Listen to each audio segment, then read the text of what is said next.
Amados, eu creio que o Senhor sempre, em todo tempo, Ele tem nos convidado a olhar para Ele, contemplar a sua face. E com certeza, amados, nessa direção, do nosso amado Senhor tem benefícios para nós, benefícios para nossas vidas. Porque quando nós amamos alguém, esse amor ele só é real e verdadeiro. Nós podemos dizer que amamos alguém e isso só é real, isso só é verdadeiro se esse sentimento nos desperta em favor da pessoa amada. Não é simplesmente por aquilo que nós podemos ter dessa pessoa, Isso é paixão. Quando a gente deseja muito uma pessoa por aquilo que essa pessoa pode nos doar, que podemos receber desta pessoa, isso é paixão. Mas quando o sentimento que nós temos, o impulso que nós recebemos, desse amor, nos desperta em favor daquela pessoa, isso é amor. Às vezes nós somos muito apaixonados pelo Senhor Jesus,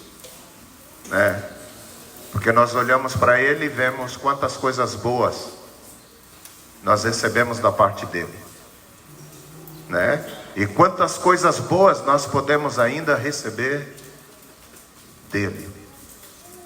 Mas o nosso amor vai ser realmente real e verdadeiro, vai ultrapassar as bases da paixão. É quando nós formos impelidos a fazer a vontade dEle. Isso é amor. A palavra diz assim: aquele que tem os meus mandamentos e os guarda, esse é o que me ama. Nós precisamos dedicar a nossa vida em olhar para Jesus, para que se desperte no nosso interior, na nossa vida, esse tipo de atitude, essa atitude que nos impulsiona a fazer a vontade dEle, até que nada mais, querido, seja pesado ou difícil para nós. Dediquemos a olhar para o Senhor, ver a bondade e a misericórdia dEle, a santidade,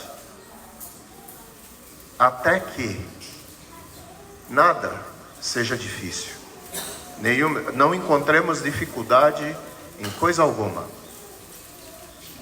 Por isso que a palavra fala, o Senhor sempre tem benefício, naquilo que Ele nos ordena, naquela direção que Ele nos dá, sempre tem benefício para nós.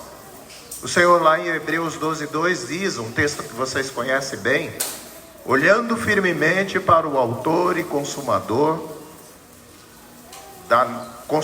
da fé, Jesus, o qual em troca da alegria que lhe estava proposta, suportou a cruz, não fazendo caso da vergonha, e está sentado à destra do trono de Deus.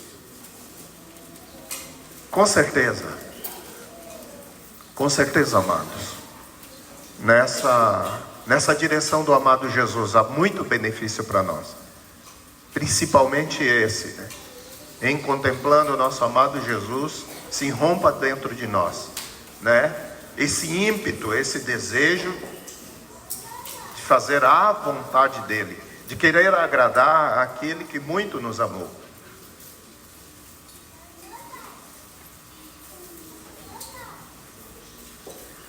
Aí, amados, nós podemos dizer assim: a minha satisfação é o meu Senhor. De fato nós vamos poder dizer assim: a minha satisfação é o meu amado, estarei plenamente satisfeito nele.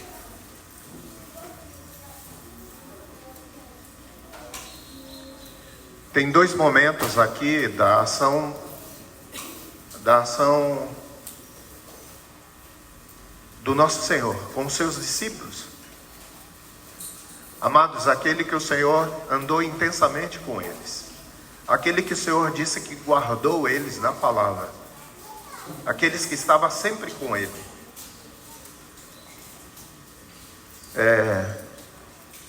A primeira descrição nas Escrituras que fala do envio, o que o Senhor chamou esses amados e mandou que eles fossem. Uma primeira descrição das Escrituras relatando esse fato está lá em Lucas 10:3. O Senhor pegou aqueles que Ele amou intensamente, que Ele tinha profunda afinidade, que andava juntamente com Ele, aonde Ele estava. O Senhor chama 70 discípulos, esses amados dEle, aqueles que Ele amava profundamente, aqueles que andavam com Ele.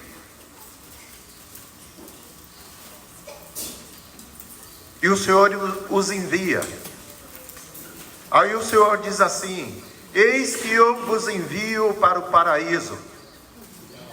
Eis que eu vos envio para os campos verdejantes. Eis que eu vos envio para muita distração, e festas, porque vocês são amados.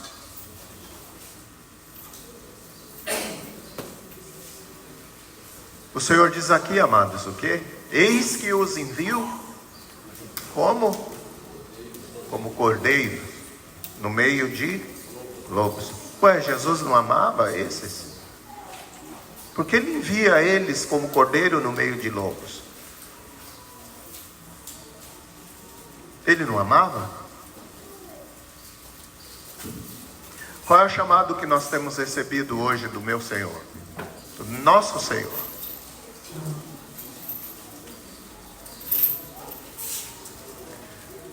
Amados, aqui não indica facilitações. Aqui não indica o caminho, como diz o Clóvis, do mamão com açúcar, O caminho fácil, o caminho... Aqui fala de dificuldades, de lutas, de necessidade de atenção, Eis que vos envio como cordeiro no meio de lobos. Amados, não é diferente a situação para nós, não. E isso nos mostra que nós não estamos num parque de diversão, Não estamos em momento de distrações. Não estamos em momentos de facilidades, Não estamos no lugar do nosso descanso. Só que depois, ainda no livro de Lucas, Jesus chama esses discípulos novamente e conversa com eles a respeito desse momento aqui, que lá no início Ele tinha chamado os discípulos e falou com ele. Está em Lucas 22:35.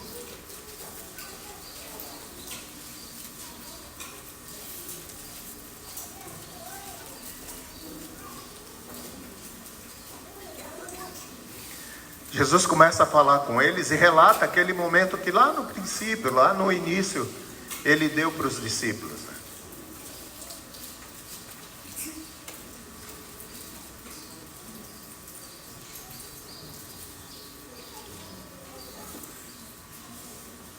A seguir, Jesus lhes perguntou: quando vos mandei sem bolsa, sem alforje, sem sandálias, nós podemos dizer hoje sem celular, sem WhatsApp, sem muito conforto, sem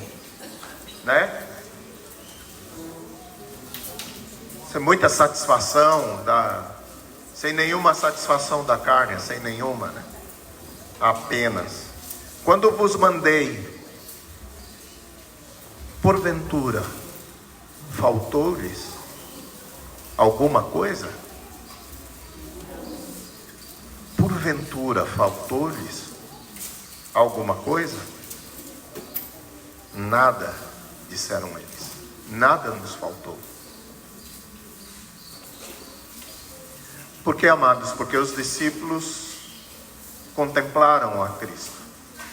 Os discípulos olharam para Jesus.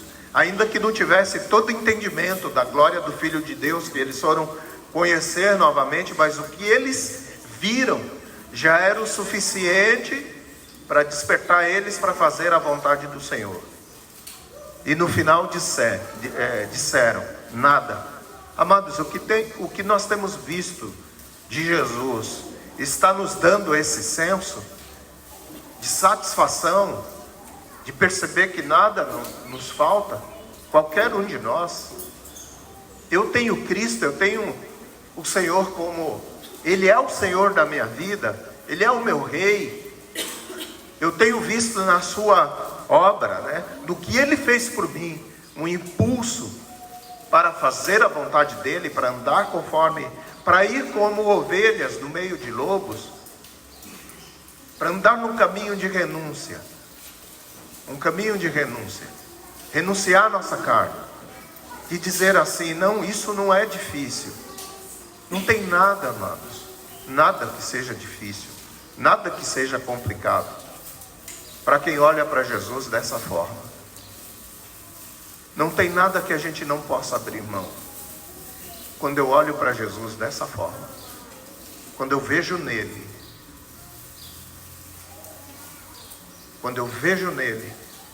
o motivo da minha satisfação completa, aí a gente pode ser como criança, A criança, ela é fácil de ser conduzida. A criança crer naquele que lhes diz. E que tem nos dito, amado.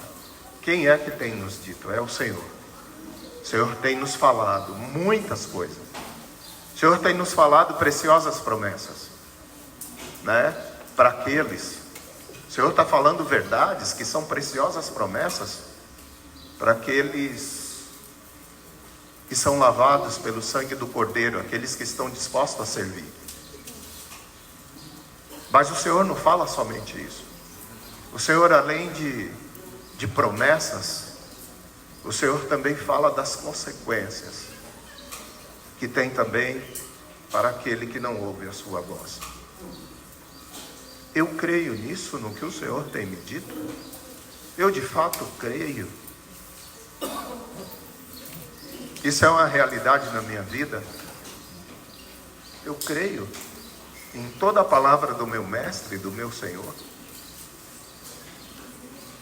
Amados, o crer verdadeiramente, o ter fé verdadeiramente implica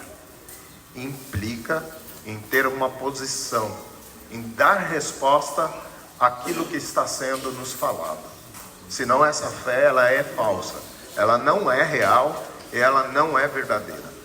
Se eu digo que tenho fé e não respondo a verdade que está sendo dito para mim, essa fé é falsa, ela não existe.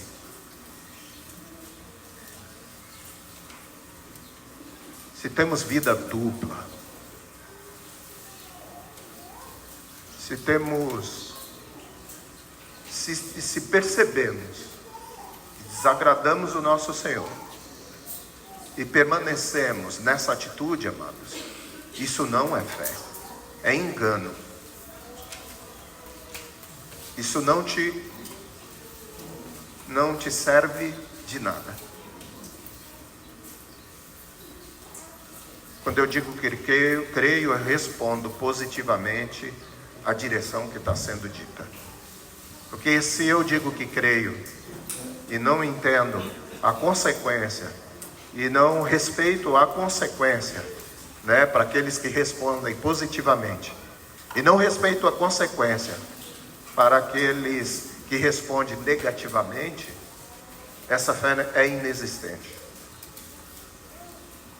Eu estou brincando de qualquer outra coisa, mas não.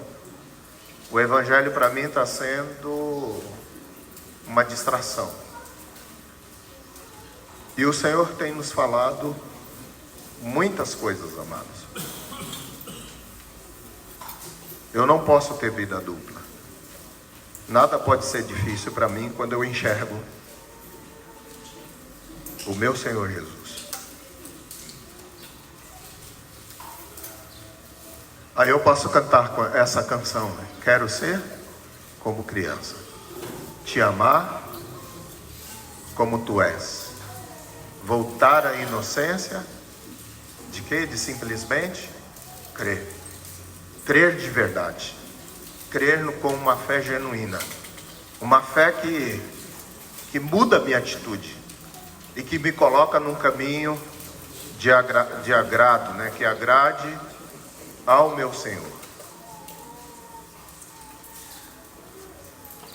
Amados, nós estamos... Tem uma frase que corre entre nós, né? Principalmente entre os jovens. E essa frase está com sinais claros, sinais muito claros e fortíssimos.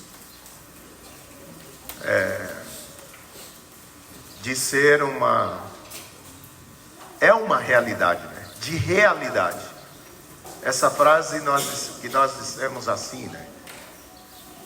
Não há tempo de perder tempo. Acho que é assim, né? Não há mais tempo de perder tempo. Porque, amados, os tempos estão muito próximos. Estão próximos. Teve um irmão que é muito entendido aí, que tem nos ajudado muito a compreender os finais dos tempos. E ele falou com o que está acontecendo, né? Eu ainda não sei se ele afirmou categoricamente a respeito disso, ou se ele está fazendo uma projeção muito forte, né? Que essa guerra que começou lá em Israel só vai terminar, só vai ter fim, só vai resolver esse problema agora com a manifestação e o serviço, né? A atuação do homem da iniquidade e do filho da perdição. Aí começa 7 anos, 7 aninhos. Amados, e a nossa preparação para esse tempo, amados, não é quando começa os 7 anos. Não pode ser. Não se engane. Não se engane com isso. Se nós não nos prepararmos, sabe quando, amados? Hoje. Hoje é o tempo. Se nós não nos prepararmos hoje, nós podemos ser alvos fáceis do engano, do inimigo, das facilidades. Sabe por quê?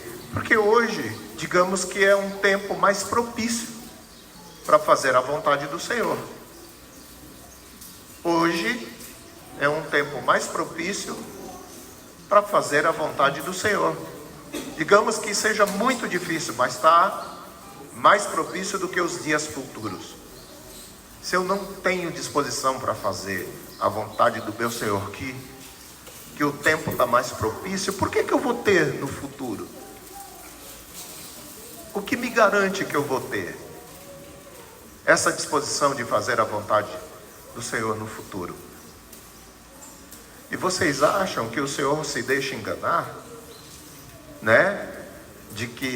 Porque, amados, nós só podemos vencer os dias que estão pela frente, nós só podemos vencê-lo pelo poder de Deus, pelo presente do nosso Senhor.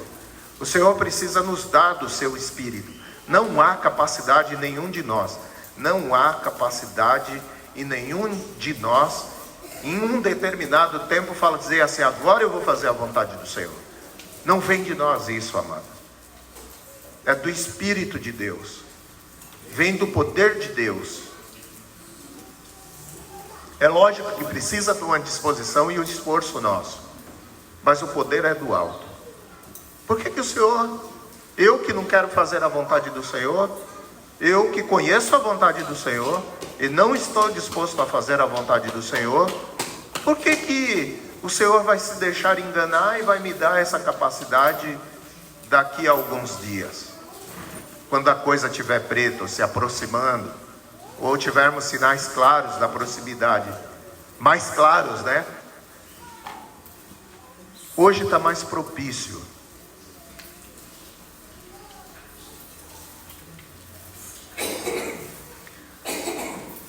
A vinda do Senhor, amados, ela está perto, está às portas. E o Senhor tem nos falado disso. Se o Senhor me der graça, eu vou discorrer um pouquinho a respeito desse tema. Não estou me sentindo assim tão capacitado para falar desse tema, ou com tanta... Mas se o Senhor me der graça, eu queria falar um pouquinho com vocês no sentido de despertar, no sentido... Hoje o Fernando falou, né? No sentido de gerar consolo também, para aqueles que estão passando por dificuldades e lutas. E quem é que não está passando por dificuldade e por lutas, né? Por problema. Eu ia até pedir para Felipe ou Tarcísio, que orasse por mim, que me desse graça aqui, para que pudesse aproveitar bem esse tempo.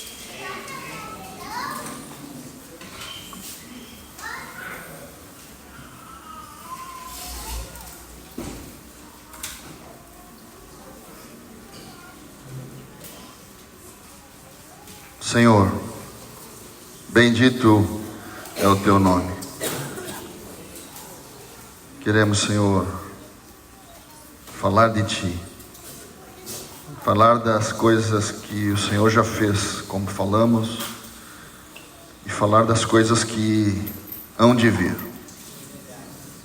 Senhor, nos ajuda, Irineu, dá, Senhor, do Teu Espírito, dá, Senhor, da graça Tua, Senhor, para poder nos falar, Senhor, para que relembremos e que seja, Senhor, como consolo, como em Tessalonicenses Paulo fala, mas também que haja temor, porque Teus dias de fato estão próximos, e que não sejamos como as noivas insensatas, que não se prepararam, que ficaram distraídas, que não tinham azeite para a chegada do noivo e ficaram de fora. Ajuda, Senhor, ajuda para que sejamos como as prudentes. Cada um aqui, Senhor, clamamos a Ti, Pai, e dá graça ao Irineu, no nome santo de Jesus. Amém.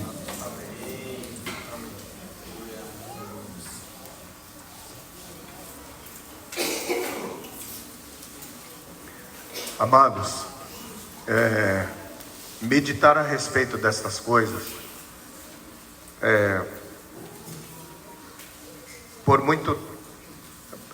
entre muitos, se torna um tema esquecido. Por quê? Porque é um tema muito amplo, um tema que já se tem uma ideia inicial que é difícil de compreender, um tema difícil de compenetrar, né? De receber entendimento. Mas, amados, e eu creio que realmente tem uma complexividade esse tema, né? Mas a gente precisa entender o que a palavra de Deus direciona, tomar posse do que a palavra de Deus e atender o que a palavra de Deus nos diz. E tem um incentivo bíblico, né? Que é das próprias Escrituras, a respeito desse tema, né? E está lá em Apocalipse 1:3. Hoje a gente vai ter bastante textos para ler, para a gente compreender, se Deus der graça, né? Até onde o Senhor quer falar conosco. Eu precisaria de ajuda aí de pelo menos as duas pessoas com o microfone para ler os textos.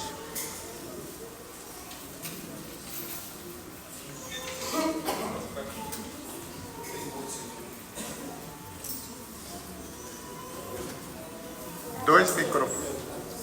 Ah, tem aqui, ó, tá aqui.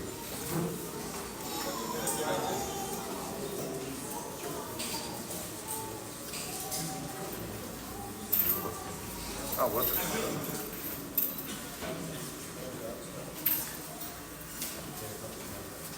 Som. Amém, amados. Olha o que diz aqui, Apocalipse, capítulo 1, versículo 3. Há um incentivo aqui da palavra do Senhor.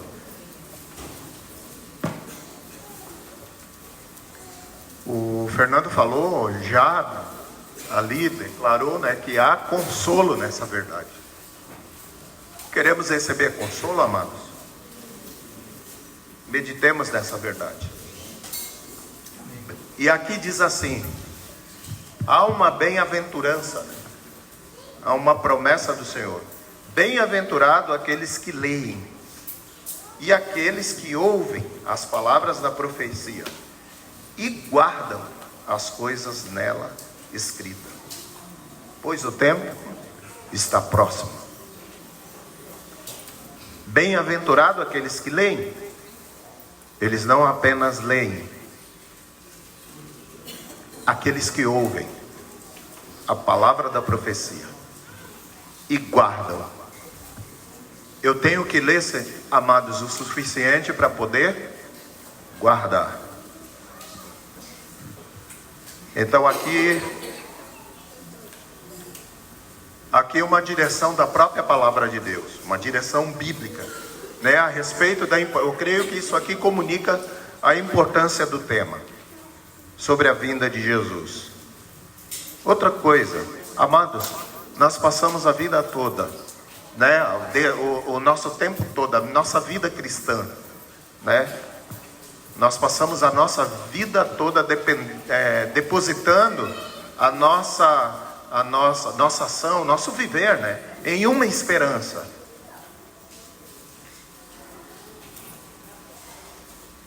E esse tema fala da concretização dessa esperança, né? Fala de detalhes e advertências, né, para um breve período que antecede, né, a realização completa da nossa esperança. Tito 2, de 11 a 15. Quem achou pode ir.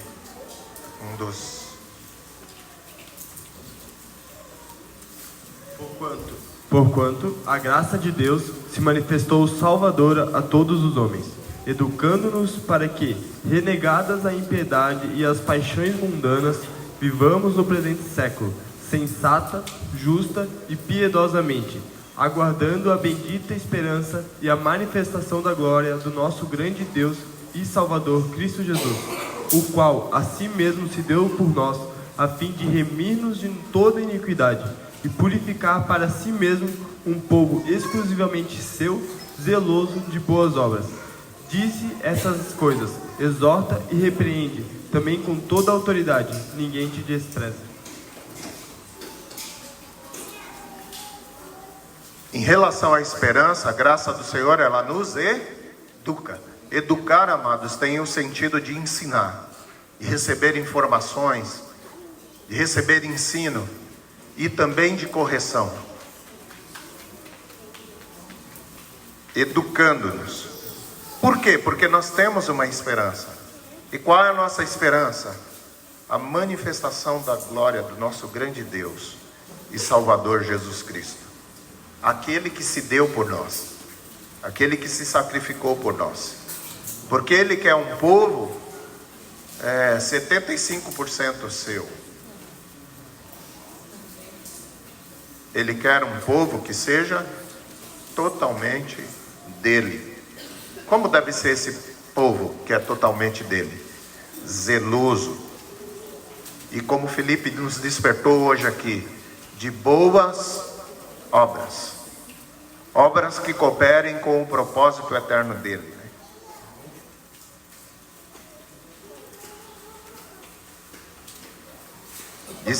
Dize estas coisas, exorta, repreende, também com toda autoridade, e ninguém te despreza.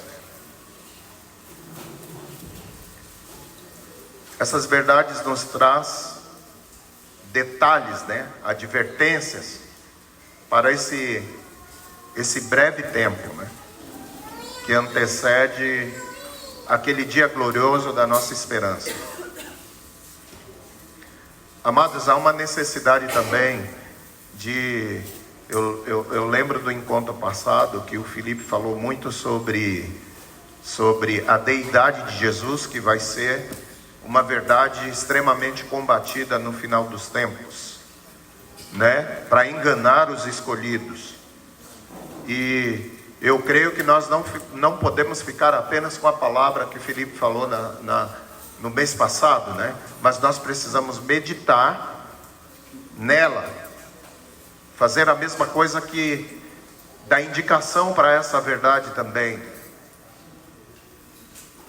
Meditar, guardar no nosso coração. E não tem como fazer isso sem zelo.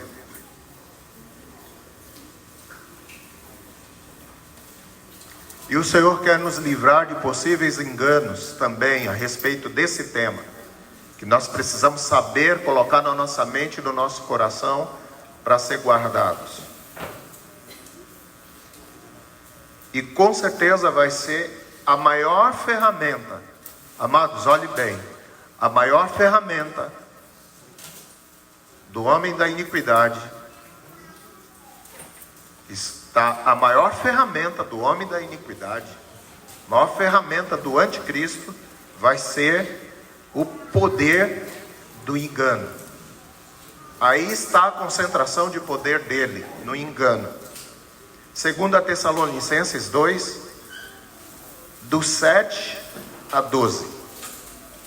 E isso não vai acontecer a partir dos 7 anos, a partir do momento da manifestação dele. Essa palavra já diz que esse ministério, que é o da iniquidade, ele já opera. 2 Tessalonicenses, capítulo 2, versículo do 7 a 12. Ao 12? Do 7 ao 12. Com efeito, o mistério da iniquidade já opera e aguarda somente que seja afastado aquele que agora o detém. Então será de fato revelado o iníquo, a quem o Senhor Jesus matará com o sopro de sua boca, e o destruirá pela manifestação de sua vinda. Ora, o aparecimento do iníquo é segundo a eficácia de Satanás, com todo o poder e sinais e prodígios da mentira, e com todo engano de injustiça aos que perecem, porque não acolheram o amor da verdade para serem salvos. É por esse motivo que Deus lhes manda a operação do erro, para darem crédito à mentira, a fim de serem julgados todos quantos não deram crédito à verdade. Antes, pelo contrário, deleitam-se com a injustiça. Aqui fala que o aparecimento do iníquo é segundo a eficácia de Satanás. Como que é segundo a eficácia? É segundo o poder, é segundo aquilo que tem no diabo, né? Segundo a eficácia de Satanás. E como é? Com todo o poder e sinais e prodígios da mentira. Como é que é a eficácia de Satanás? Com todo o poder, sinais e prodígios da mentira, e com todo o engano. A quem? Aos que perecem. Perecem por quê? Porque não deram crédito à verdade, não acolheram com amor a verdade. Nós precisamos amar a verdade de Cristo. Por esse motivo que eles receberam a operação do erro, né? Para quê? Para eles darem crédito à mentira. E por que isso? Porque não amaram a verdade. Pisotearam a verdade. E não amar a verdade, amados, não é apenas aqueles que falam mal da verdade. Não é isso. Não amar a verdade é aqueles que não atendem. A verdade é Cristo. Cristo é a verdade. A verdade é aquilo que Ele falou conosco. E a única forma de demonstrar amor à verdade é se eu valorizo a verdade e vivo na verdade. De novo eu repito, quem é que ama a verdade? Quem é que ama Jesus? Aquele que tem e os guarda.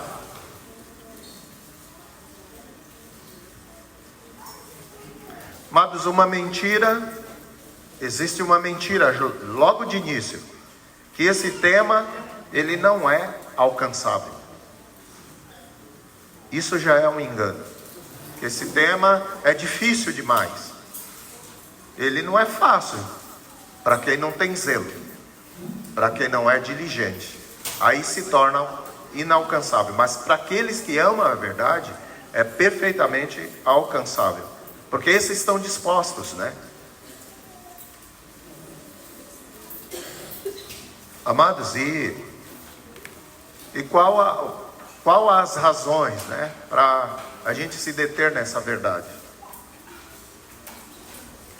Consolo, esperança, nos traz consolo, nos traz esperança, livra a nossa alma de enganos, nos dá capacidade para ajudar os nossos irmãos, refutar as mentiras, cooperar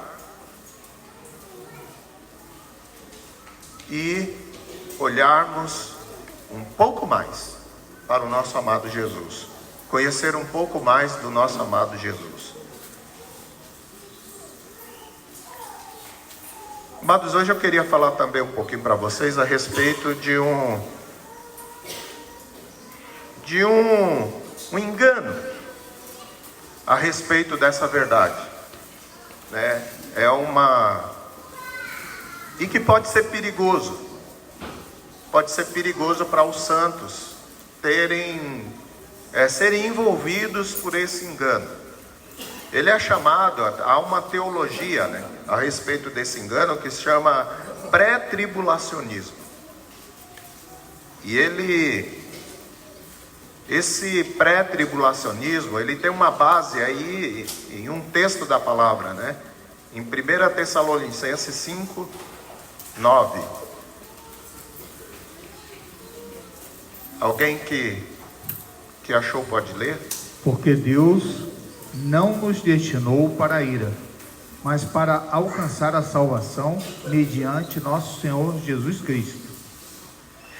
Primeiro eu vou falar, o que é pré-tribulacionismo? O que é tribulacionismo?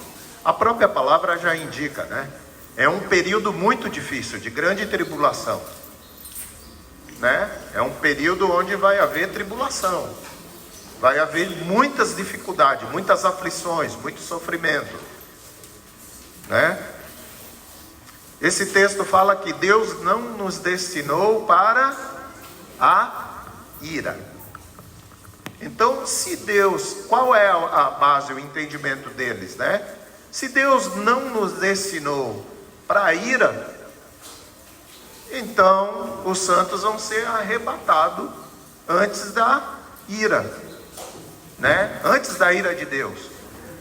O problema, amados, é que tem uma diferença, as escrituras têm uma diferença muito clara entre grande tribulação e ira de Deus, e nós precisamos entender bem sobre isso. Então eu estou falando duas coisas aqui, elas são parecidas, mas são momentos e ações diferentes. Existe um momento que ele é chamado de grande tribulação, existe outro momento que é chamado de ira de Deus. Tem vários textos das escrituras que falam de ira de Deus. Então a gente precisa fazer essa distinção para poder entender esse tempo. Então e nós estamos falando também, amados, tem uma revelação das escrituras que ela trata desse tempo, trata de um longo período da vida do ser humano na terra. Ele trata como semanas. São 70 semanas que são descritas no livro de Daniel. Então há um consenso geral que 69 semanas já foram cumpridas. Há um consenso que 69 semanas já foram cumpridos. Se 69 semanas já foram cumpridos, falta uma semana. Essas semanas são de 7 anos, tá? Então mais de 400 anos já se cumpriram até a vinda de Jesus. Então falta uma semana para ser cumprida. E essa semana é os últimos 7 anos até a vinda de Jesus. Entenderam? 7 anos que antecede a vinda de Jesus. Então o que os pré-tribulacionistas, apoiados nessa palavra, eles creem? Que quando tiver começando, que quando tiver começando essa semana, que são os últimos 7 anos, no início, Jesus vem nas nuvens, de forma repentina e de forma invisível, e acontece um rapto, né? Há um arrebatamento chamado arrebatamento secreto. Então é assim que eles creem. Por quê? Porque eles entendem que a igreja não foi destinada para esse tempo, que é o tempo da ira. Então acontece o arrebatamento secreto. Está lá em 1 Tessalonicenses 4,17. O arrebatamento. 1 Tessalonicenses 4,17. Depois, nós, os vivos, os que ficarmos, seremos arrebatados juntamente com eles, entre as nuvens, para o encontro do Senhor nos ares. E assim estaremos para sempre com o Senhor. Então eles creem que esse arrebatamento vai acontecer no início da semana. Por quê? Por causa que nós não fomos destinados para ira. Então eles entendem que nesse período de 7 anos é o cumprimento dos selos, né? Dos 7 selos, das trombetas, é onde acontece a grande tribulação, que eles entendem que a grande tribulação é a mesma coisa da ira, né? Então acontece as taças da ira, tudo isso faz parte da ira do Senhor, eles entendem assim. Aí o que acontece? No final da semana, Jesus vem para a terra e todos vêm. Então eles creem assim, que o final da semana termina com a vinda de Jesus para a terra e todos vêm. Nesse arrebatamento primeiro, lá do começo da semana, eles entendem que ele aparece nos céus, é uma coisa invisível e há um rapto. E a vinda de Jesus para a terra vai vir no final da semana. Então essa é a fé deles. Uma coisa, amados, eles afirmam corretamente, que a igreja não passa pela ira de Deus. Isso é correto. E o texto de 1 Tessalonicenses 5,9 é claro em relação a isso. Só o que eles não conseguem fazer é a diferenciação que há entre a grande tribulação e a ira de Deus. Eu vou pegar alguns textos aqui que falam a respeito disso. Então vamos pegar um texto lá que fala da grande tribulação. Marcos 24, 29. Não, é Mateus 24, 29. Mateus 24, 29. E tem Marcos 13, 24 também. Mas a gente lê. Logo, em seguida à tribulação daqueles dias, o sol escurecerá, a lua não dará a sua claridade, as estrelas cairão do firmamento e os poderes do céu serão abalados. Eu vou explicar o que é a grande tribulação e o que é a ira de Deus, tá? Para depois a gente definir quem está certo, né? Então o que está falando? Que a vinda do Senhor, né? Fala assim: logo em seguida a tribulação daqueles dias, o que vai acontecer? Vai haver cataclismas, marcante. Mas quando vai acontecer? Depois da tribulação. Entenderam? Esse texto fica claro isso, amados? Logo em seguida a tribulação daqueles dias. O que acontece depois da tribulação? Logo em seguida quer dizer depois da tribulação. O que vai acontecer? O sol vai escurecer, a lua não vai dar a sua luz, as estrelas cairão dos firmamentos e os poderes dos céus serão abalados. A manifestação de grandes cataclismas. E acontece quando? Depois da ira. Entenderam? Depois da ira, depois da tribulação, da grande tribulação, acontecem os cataclismas. Então a grande tribulação é antes dos cataclismos. Tá bom, amados? Certo? Entendido? Agora vamos ler lá em o que é o tempo da ira de Deus. Nós vamos ver isso em Joel 2:31 e Atos 2:20.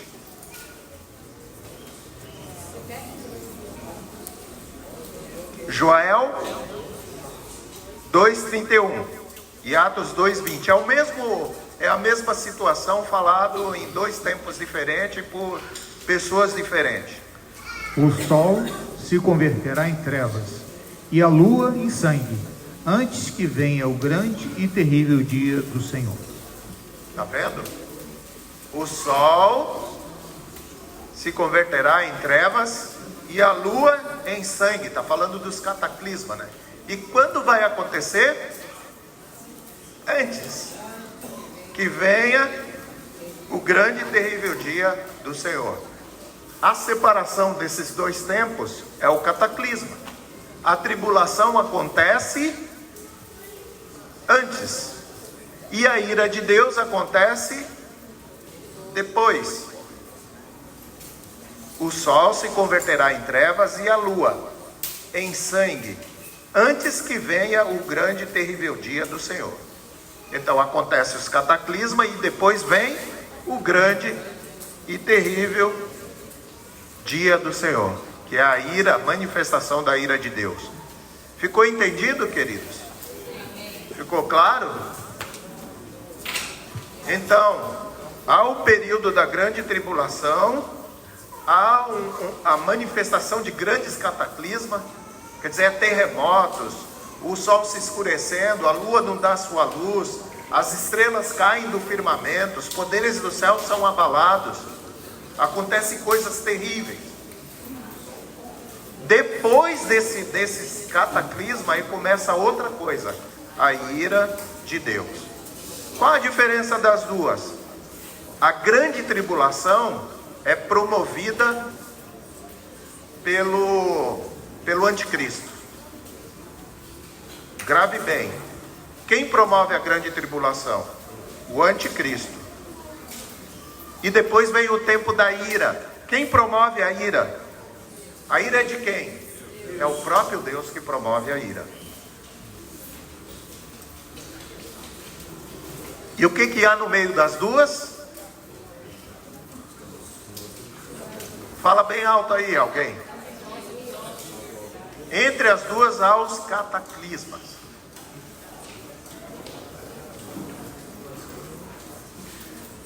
E o que é?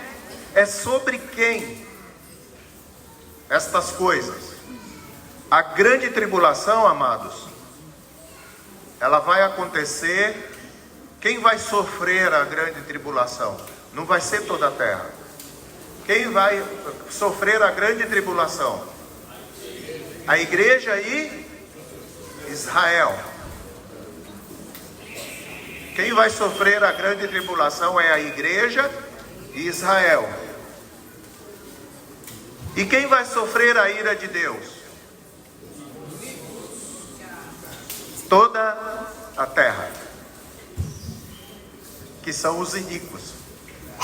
Não a igreja, porque a igreja vai ser arrebatada antes da ira, não antes da tribulação, tá?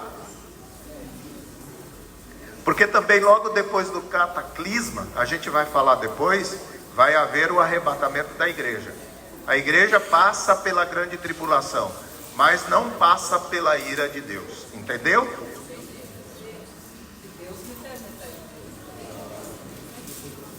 Por que é importante isso, amados? Por que é muito importante, de suma importância, entender essa verdade? É segurança para vocês. Entendam bem essa verdade. E a palavra de Deus dá clareza aqui. Porque sabe o que acontece? Vamos supor que eu tenho esse entendimento de que a igreja não vai passar pela tribulação. E que essa tribulação vai ser uma manifestação do iníquo. Se eu entendo que foi assim, aí começa a aparecer alguém aí fazendo coisas, resolvendo problemas, um cara bacana, legal, resolvendo muitas situações, dizendo que com um profeta do lado, esse profeta é Jesus, que está do lado dele, e ele resolvendo problemas, fazendo coisas. Aí sabe o que acontece? Alguém que espera, que vive assim dentro desse engano, pode pensar assim: bom, esse não é esse cara bacana aí, legal, e que está resolvendo problemas, está fazendo muita coisa, né, para benefício da humanidade. Esse daí não é o anticristo. Por quê? Porque se é a manifestação do anticristo, a igreja já teria sido arrebatada, porque a igreja não vai passar pela grande tribulação. Entendeu? E eu fico tranquilo, por quê? Porque ele não se a igreja não vai passar pela grande tribulação promovida pelo homem da iniquidade, e esse camarada está aí fazendo coisas boas e tudo mais, o cara é gente boa, o cara está resolvendo, tá resolvendo o problema da humanidade, vamos seguir ele, né? Vamos seguir. E outra, ele ainda tem alguém ali, Jesus, né? Está do lado dele, falsos cristos, falsos profetas, né? Então vamos seguir ele. É um grande engano. Amados, ficou claro? Entendeu essa questão aí? Estão conseguindo compreender? Né? Se vocês tiverem dúvida, pergunta para o Tarcísio Felipe depois.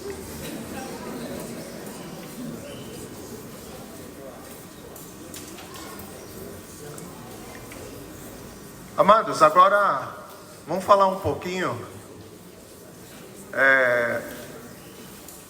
dessa verdade, né? Eu vou tentar aqui colocar sequências de eventos, né? Para que a gente, descrevendo na palavra, olhando para a palavra, eu queria falar de 6 momentos para vocês. Outra coisa que eu queria falar acho que vocês já ouviram falar nisso, né?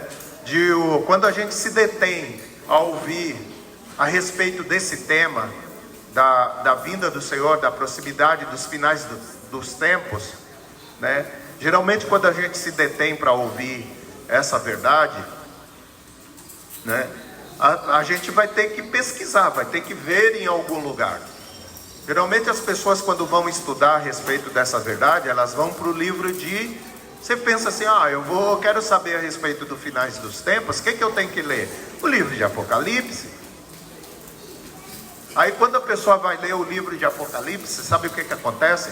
Há uma decepção muito grande, porque o livro de Apocalipse,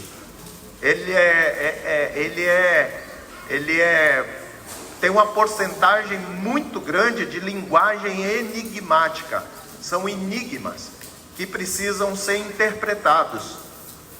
A gente vai ler e começa a não entender. Eu lembro de uma época que eu tentei entender e eu fazia gráfico, daqui a pouco eu entendia de um jeito, daqui a pouco era de outro, daqui a pouco era de outro, e era uma dificuldade. Aí eu desisti. Aí depois Deus tem falado conosco, né? Deus enviou um dos seus profetas, né? Um dos seus atalaia, e trouxe uma coisa que é muito clara para nós, né? Imagina que vocês têm acervos para estudarem a respeito da vinda de Jesus. Aí vocês têm alguns acervos, né? Vocês têm o livro de Apocalipse, que eu falei. Você tem a biblioteca evangélica, tem vários tipos de livros, um de uma direção, outro para outra, outro para outra.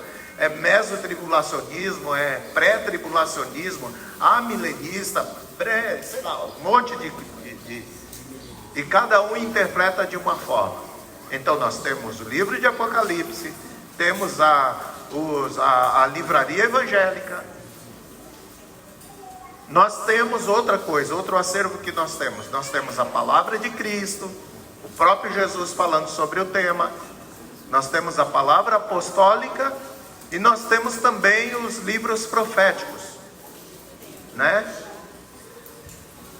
Vou imaginar, eu creio que é importante, quando alguém vai estudar sobre algum tema, fazer uma coluna vertebral, pegar aquilo uma palavra, né, que você consiga fazer a base do tema. Amados, qual seria para nós, qual é a lógica? Por onde que vocês acham que nós deveríamos começar? Pela livraria evangélica? Pelo livro de Apocalipse eu já dei o meu testemunho, né? Não deu certo, né?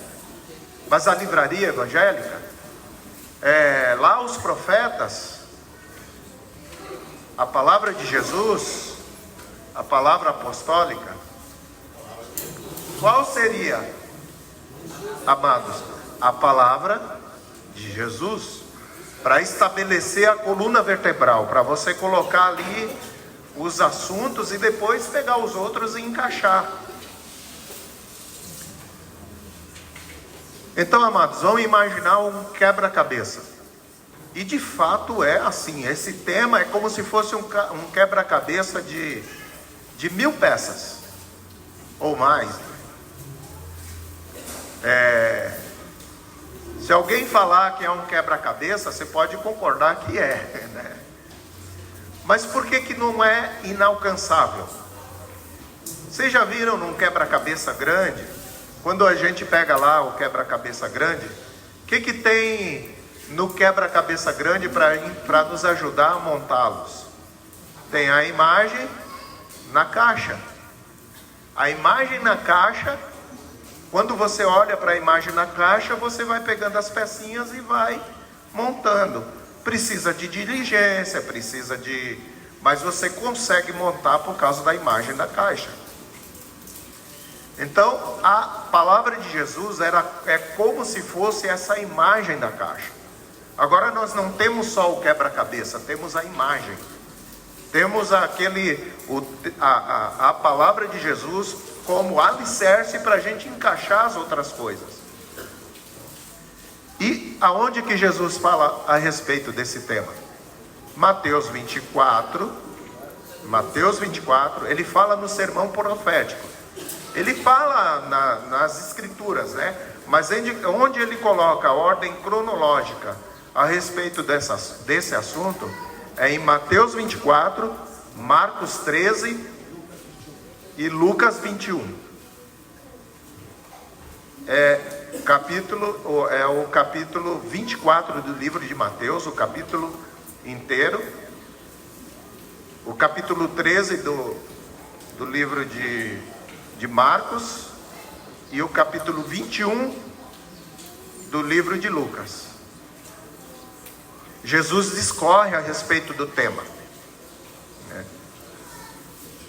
Então vamos dar uma olhadinha em Mateus 24. Aí eu preciso de ajuda aí, pessoal, do microfone. Então vamos destacar, amados, no livro em Mateus 24, vamos destacar aí 6 momentos. 6 momentos importantes. O primeiro momento está lá abre Mateus 24. Aí vai ser sequente assim, vai ser mais fácil de acompanhar. Versículo do 4 ao 6. Alguém pode ler? E ele lhes respondeu: Vede que ninguém vos engane, porque virão muitos em meu nome dizendo: Eu sou o Cristo, e enganarão a muitos. E certamente ouvireis falar de guerras e rumores de guerras. Vede, não vos assusteis, porque é necessário assim acontecer, mas ainda não é o fim. Então vamos colocar esse primeiro momento, vamos pegar aqui do próprio texto uma identificação para esse momento, que é o ainda não é o fim. Primeiro momento, ainda não é o fim. O que vai acontecer nesse momento? Enganos.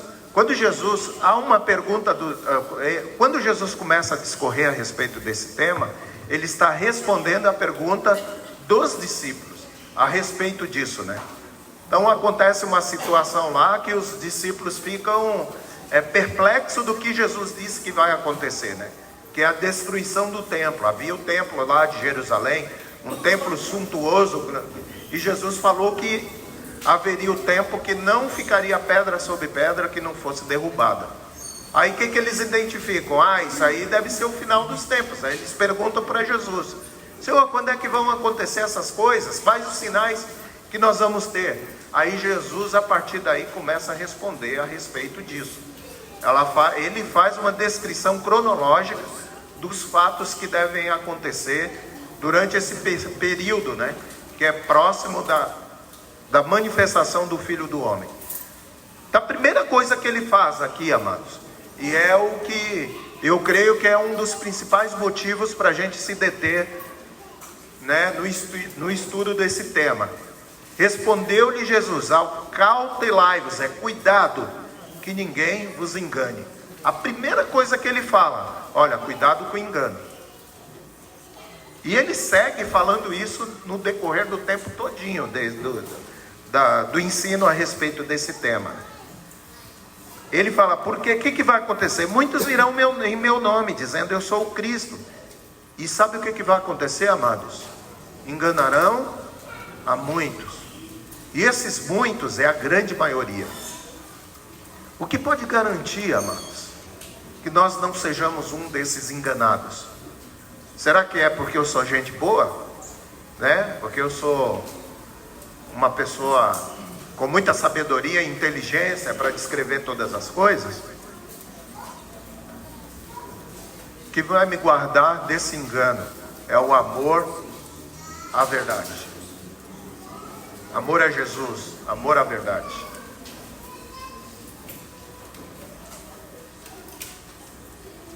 Então Jesus fala de enganos e depois ele fala assim: e ouvireis falar de guerras e rumores de guerra. Olhai, não vos perturbeis, porque é necessário que assim aconteça, mas ainda não é o fim. É um período de muitas guerras. Guerras têm acontecido aí em períodos muito longos. Sempre houve guerras, né? Mas nós podemos, acho que a nossa época é marcada pelas duas grandes guerras, né? Primeira e Segunda Guerra. E depois, interessante que logo depois, o que aconteceu durante muito tempo foi os rumores de guerra. Havia rumores de guerra, que é a Guerra Fria, né? Que aconteceu entre Estados Unidos e a União Soviética, né? Que ficou aquela Guerra Fria, aquela ameaça de guerra que andou por muito tempo, né?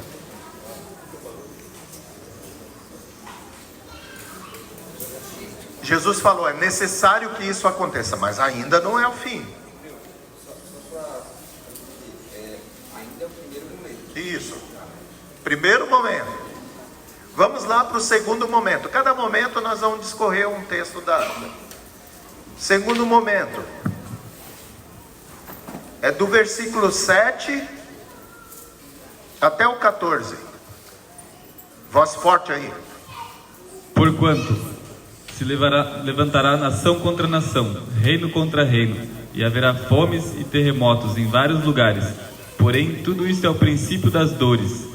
Então sereis atribulados e vos matarão, sereis odiados de todas as nações, por causa do meu nome. Até o 9? Até o 14. Até o 14. Então sereis atribulados e vos matarão, sereis odiados de todas as nações por causa do meu nome. Nesse tempo muitos hão de se escandalizar, trair e odiar uns aos outros. Levantar-se-ão nação muitos falsos profetas e enganarão a muitos. E por se multiplicar a iniquidade, o amor se esfriará de quase todos. Aquele, porém, que perseverar até o fim, esse será salvo. E será pregado este evangelho do reino por todo o mundo, para testemunho a todas as nações. E então virá o fim. Aí nós começamos a ver aqui, amados, uma intensificação muito grande dessas guerras. E ele já fala de um levante, né? Porque se levantará nação contra nação, reino contra reino. Aí ele começa a colocar outras coisas. Haverá fomes, terremotos em vários lugares. Mas todas essas coisas são o quê? O princípio das dores. Aí tem umas coisas novas aqui, né? Então sereis entregues e torturados. Para quem que ele está falando? Para a igreja, para os discípulos. Olha aqui a marca de que a igreja vai passar por tribulações, né? Entregues, torturados e vos matarão. Sereis odiados por todas as nações por causa do meu nome. Nesse tempo muitos vão se escandalizar e trair-se-ão uns aos outros e mutuamente se odiarão. Aqui está falando de uma coisa semelhante aí não é heresia, a apostasia, que é o abandono da fé, né? E por se multiplicar a iniquidade, o amor se esfriando, mas o Senhor fala, aquele que perseverar até o fim, esse será salvo. Outra coisa que vai acontecer, isso depende de nós. E esse evangelho do reino será pregado por todas as nações.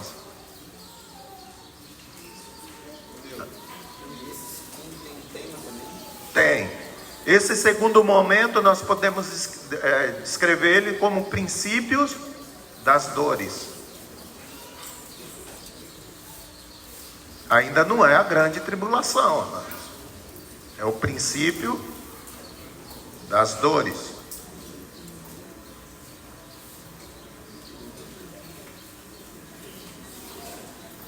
Agora vamos falar um pouquinho do terceiro momento. O terceiro momento, amados, nós já podemos descrever que é a grande tribulação. Aí a gente vai ver a diferença que tem aqui nesse tema, né? Do versículo 15 ao 28. Quando, pois, virdes o abominável da desolação, de que falou o profeta Daniel, no lugar santo, que lhe entenda, então os que estiverem na Judéia, fujam para os montes. Quem estiver sobre o eirado, não deixa atirar da casa alguma coisa. E quem estiver no campo, não volte atrás para buscar sua capa. Ai das que estiverem grávidas e das que amamentarem naqueles dias. Orai para que a vossa fuga não se dê no inverno, nem no sábado, porque nesse tempo haverá grande tribulação, como desde o princípio do mundo até agora não tem havido e nem haverá jamais. Não tivessem aqueles dias sido abreviados, ninguém seria salvo, mas por causa dos escolhidos, tais dias serão abreviados.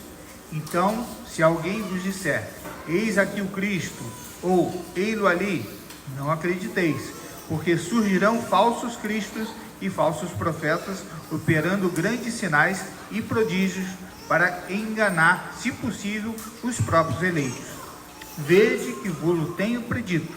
Portanto, se vos disserem, eis que ali está no deserto, não saiais.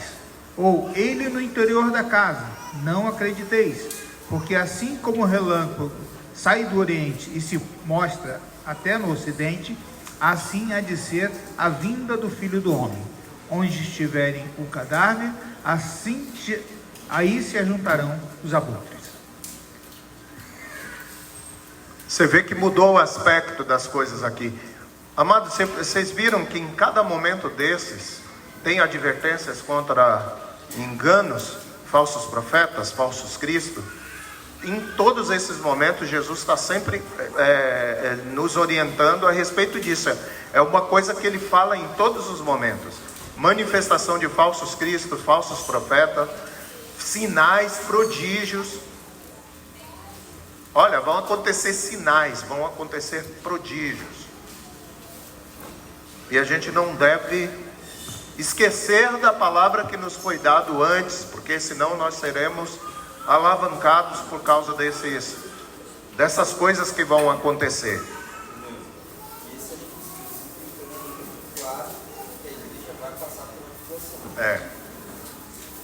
Apesar de que esse tema aqui, ele fala muito sobre a nação de Israel, que é a ira contra esse povo, né?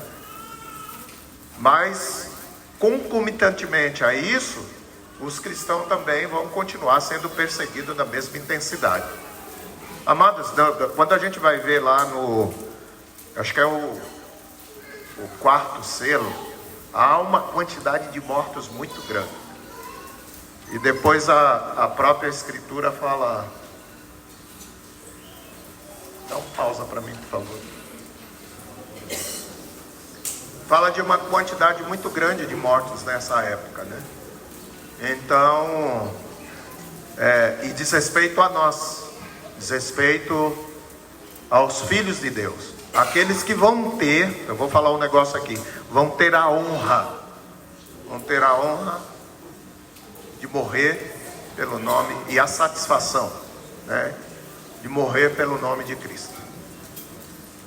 Nós precisamos nos acostumar, né, e nos exercitar a nossa mente com essa possibilidade, porque a possibilidade, amados, vai ser imensa, de muitos de nós, talvez a grande maioria de nós, né, vai ter que pagar o preço de sangue pelo nome de Jesus. Agora vocês imaginam, amados, dá um pouco de consolo a respeito dessa questão. Nós passamos a vida toda, a nossa vida toda cristã, nós passamos crendo em verdades, exercitando a nossa fé em verdades. Não é verdade? A nossa vida, a gente está exercitando a nossa fé. Toda a nossa posição do Evangelho, toda a nossa posição em Cristo é pela fé na verdade, pela fé naquilo que ouvimos, né? O que gera a nossa fé é ouvir a respeito das verdades, né, do Evangelho. E nós somos bem posicionados porque nós cremos na verdade, nós exercitamos fé na verdade. Aí vai começar um tempo, vai chegar um tempo, amados, que tudo aquilo que nós cremos vai começar a se cumprir. E quando isso começar a se cumprir, em um determinado momento, nós vamos começar a poder marcar a época. Olha, isso que aconteceu aí, lá, ó, na metade da semana, 3 anos e meio. Quer dizer, você vai começar você não precisa mais exercitar a fé, porque você não está exercitando a fé, você está vendo os acontecimentos. Porque a fé é quando você crê naquilo que ainda está por vir, né? Então você não vai estar... Vocês imaginam, se a fé é muito animadora para nós, imagina a conclusão dos fatos. A conclusão dos fatos, amados, vai nos deixar empolgados, vai nos deixar animados, né? Muito animados em relação à verdade. Porque daqui a pouco você vai começar a contar o que também? Você vai começar a falar assim, olha, a contagem regressiva, daqui, vamos imaginar, 3 anos e meio, aconteceu a abominação desoladora, que vai acontecer no meio da semana. Você pode pensar, daqui 3 anos e meio, o meu Senhor vem. Amados, nós não vamos estar preocupados mais com vida e com morte nesse tempo. O meu Senhor está prestes a vir. Daqui a pouco Ele vai estampar aí. Se eu estiver morto, eu vou ressuscitar. Se eu estiver vivo, eu vou ver o resplendor da glória de Deus. 3 anos e meio. Daqui a pouco você pensa assim, bom, aconteceu lá 3 anos e meio no dia tal. Já faz aqui meio ano que eu estou vivendo isso, essa dificuldade, só falta 3. Daqui a pouco você falta só 2. Sabe o que vai se intensificar no nosso coração, amados? Nesses dias, você vai estar assim, o meu Senhor Senhor, o meu Senhor está próximo, o meu Senhor está às portas. Sabe o que vai acontecer? A gente vai falar assim, ó, não é fugir da morte, a gente vai pensar, o que eu posso fazer ainda para apresentar ao meu Senhor? O que eu posso? Ele merece, eu amo o meu Senhor. O que eu posso fazer nesses dias, ainda, nesse período, que acrescente ao reino de Deus, a glória do Senhor. O que mais o meu Senhor quer é vidas. Nós não vamos fugir do incrédulo, dos perseguidores.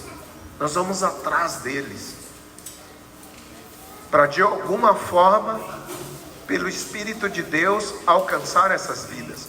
Vai haver manifestação do Espírito de Deus incrível. No livro de Daniel fala que nesses dias se manifestarão abundantemente aqueles que amam o seu Deus. Os sábios se manifestarão nesses dias, encaminharão a vida de muitos. Sabe quem são esses, amados? São vocês. Vocês são esses. Vocês que amam a vinda de Jesus. Não vão ter medo da morte. Não vão ter medo do sofrimento. Vão ser assim, tomados por esse desejo de agradar o seu Senhor, de agradar aquele que morreu na cruz por vocês. Nós vamos poder contar os dias. Faltam 3 anos e meio. Agora faltam 3 só, faltam 2, só falta 1 ano. A coisa está terrível, mas está acabando, falta meio ano. O meu Senhor vem. Mas vão ser alimentados ainda pela manifestação do Espírito, agindo abundantemente na vida de vocês. Não temam esses dias, se alegrem com esses dias. São dias difíceis, mas anuncia a vinda do nosso Redentor.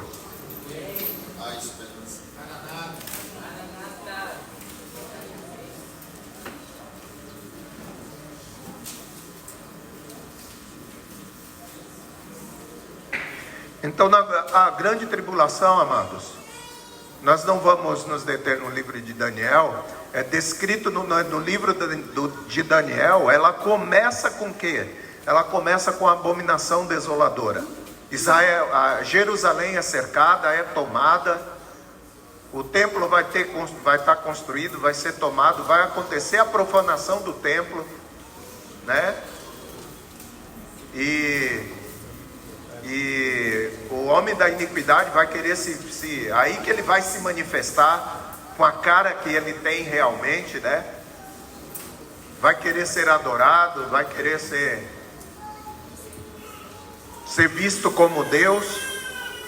Então vai ser o início, vai ser o meio da semana.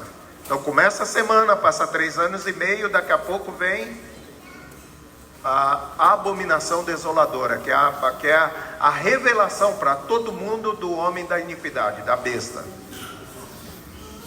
Inicia-se a grande tribulação, que é essa perseguição terrível contra a nação de Israel e contra a igreja. Perseguição, grande perseguição. Sabe como vai ser essa perseguição, amado? Como nunca houve antes na face da terra.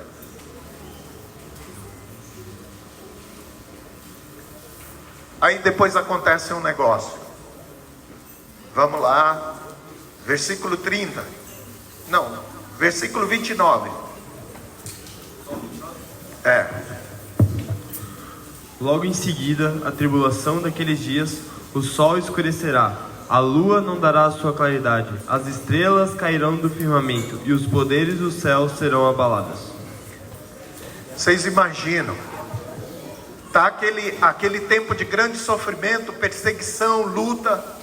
Nós ainda querendo fazer obras para o nosso Senhor, os poucos que estiverem vivos nessa época. E daqui a pouco, amados, há um apagão geral em toda a terra. O sol se escurece, a lua não dá mais a sua luz, estrelas caem dos céus, do firmamento. o mar se torna revolto, né?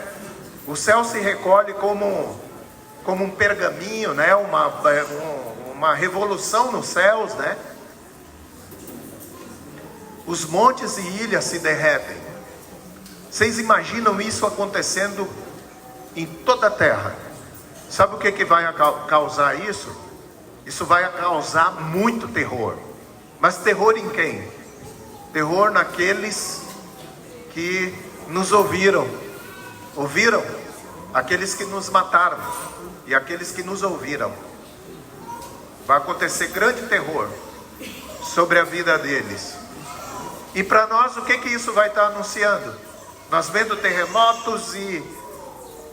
sabe o que nós vamos fazer? Nós vamos levantar a cabeça, olhar para os céus. Graças a Deus, o meu Senhor está às portas.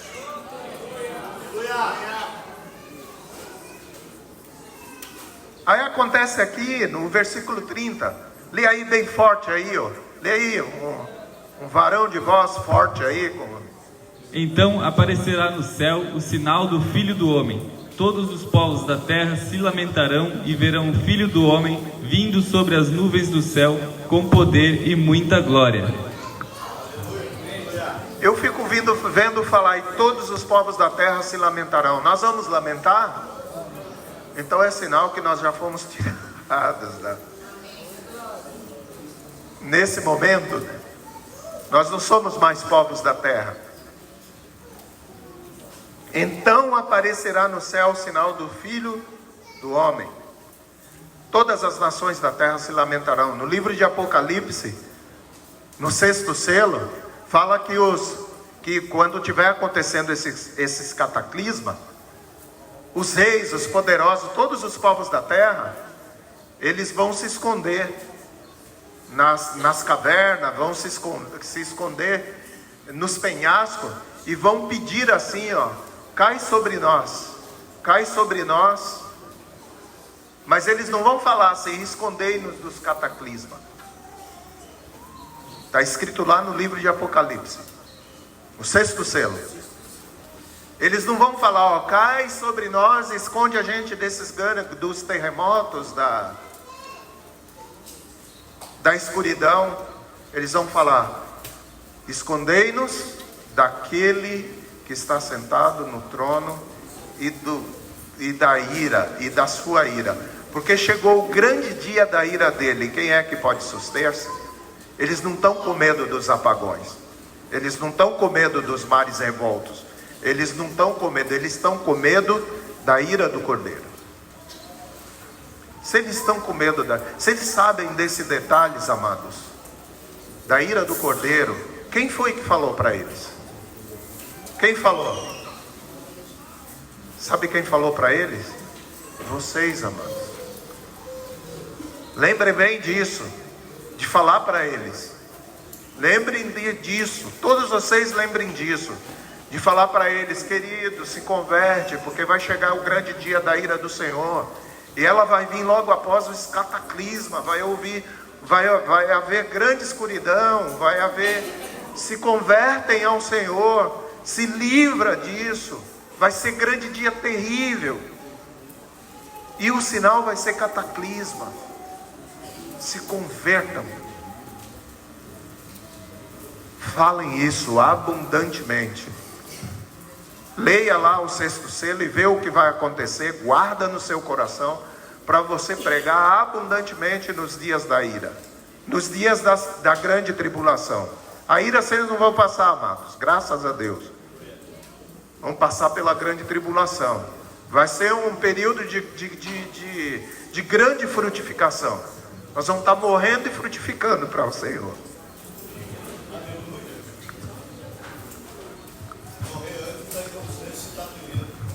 Enfim, o versículo 31.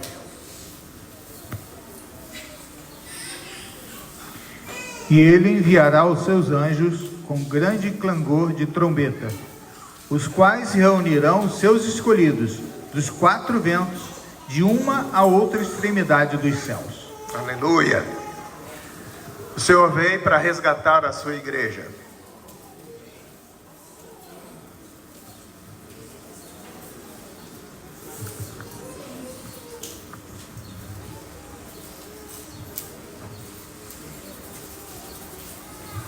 Ô Neu, Lucas 21, 28 também diz assim, ó: ora, ao começarem estas coisas a suceder, exultai e erguei a vossa cabeça, porque a vossa redenção se aproxima.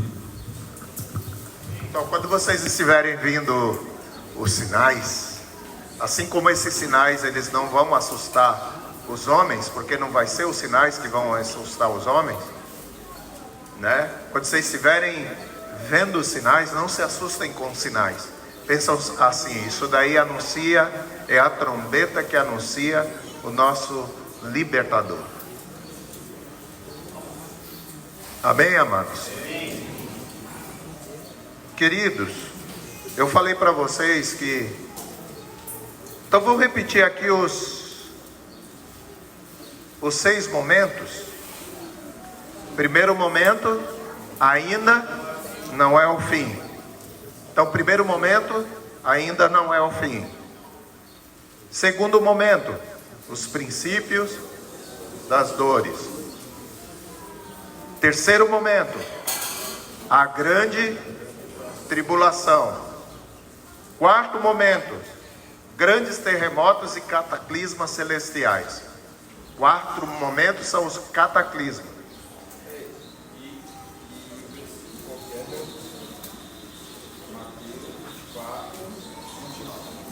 29. Os grandes terremotos e cataclismas são... O sexto selo também fala bastante disso. O quinto momento, o tão esperado sinal do Filho do Homem. E o sexto momento, reunião dos escolhidos. Amados, tem uma outra parte aqui também. Tá, então vamos lá de novo. Primeiro momento, ainda não é o fim. Quem quiser anotar, é do versículo 4 ao 6.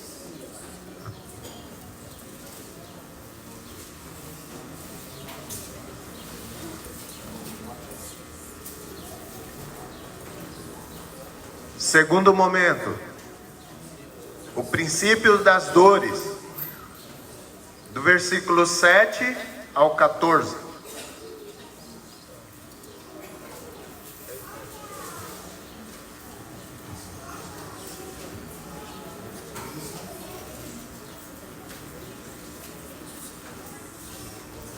Terceiro momento, a grande tribulação, do 15 ao 28.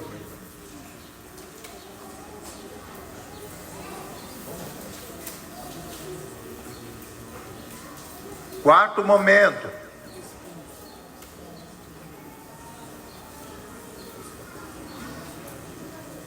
grandes terremotos e cataclismas celestiais. Versículo 29.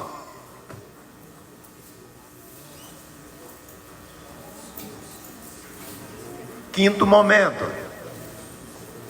sinal do Filho do Homem. É o versículo que nós conhecemos.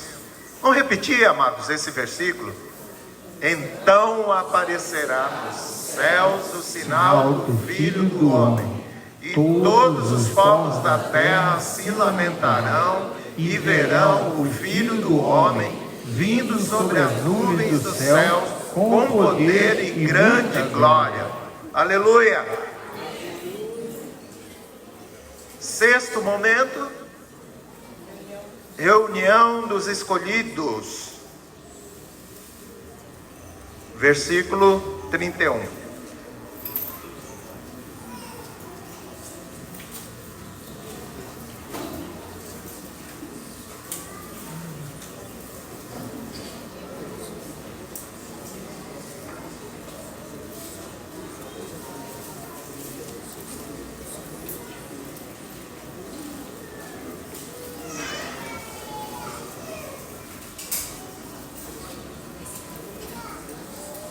Amém, amados? Queridos, tem um negócio aqui que é muito empolgante de se fazer, né? É tremendo, né? Quando você tem todos esses temas guardados, você vai ler o livro de Apocalipse, aí você começa a ler os selos. Você consegue depois, sem entender, sem fazer essa cronologia da palavra de Jesus, a gente fica totalmente perdido. Quando vocês começam a ler os selos, você começa a identificar cada momento dos selos a esses tempos da palavra de Jesus. Começa a fazer um paralelo. Eu fiz aqui, mas a gente precisaria ler todos os textos. Eu acho que vai bastante tempo, né? Mas de repente em outro momento a gente faz esse paralelo juntos, né? Que é Mateus 24 com Apocalipse 6, né? Apocalipse 6 fala de todos os selos, mas é um exercício, vocês podem exercitar, ver o paralelo que tem entre Mateus 24 e Apocalipse 6.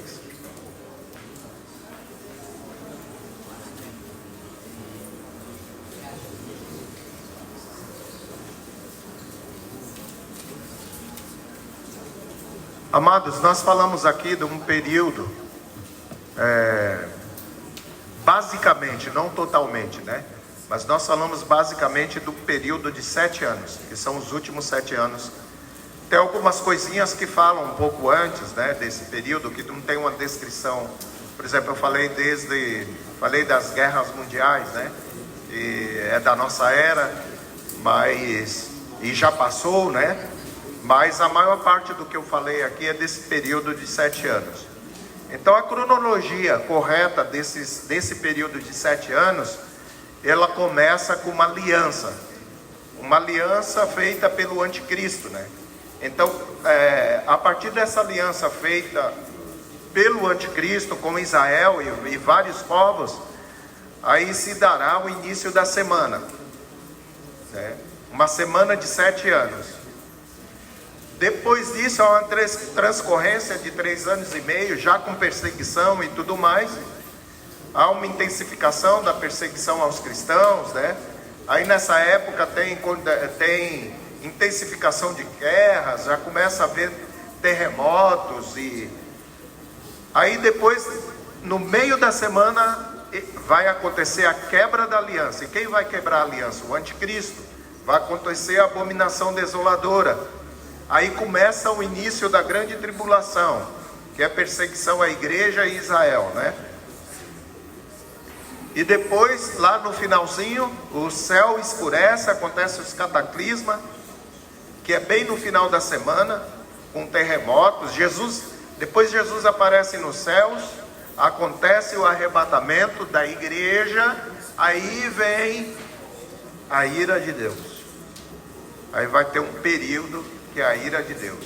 Depois desse período, aí começa o milênio. Apocalipse 19, do 7 a 9, está escrito: alegremo-nos, exultemos e demo-lhes glória, porque são chegados as bodas do Cordeiro, cuja esposa a si mesmo já se ataviou, pois lhe foi dado vestir-se de linho finíssimo, resplandecente e puro, porque o linho finíssimo são os atos de justiça dos santos. Então, amado, é tempo de nós guardarmos o testemunho.